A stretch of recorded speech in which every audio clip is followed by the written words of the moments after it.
सद्यस्थितीत शृंगारतळीहून जानवळे गावात हे प्रदूषित पाणी सगळं सोडत होते. यावर बऱ्याच प्रकारचा आळा बसवला व्हिडिओनी, नोटीस वगैरे काढून.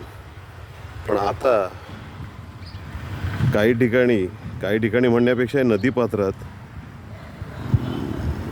खड्डा खणून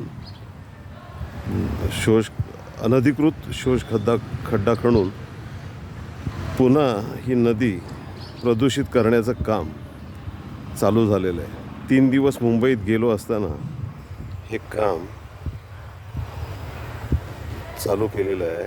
तहसीलदारांनी आणि BDO साहेबांनी मेहरबानी करून हे काम त्वरित थांबवावे आणि होणाऱ्या उद्रेकापासून किंवा जलप्रदूषण होण्यापासून संबंधित खड्डे खणणाऱ्यांना ताकीद देऊन ते बंद करावे, ही कळकळीची विनंती.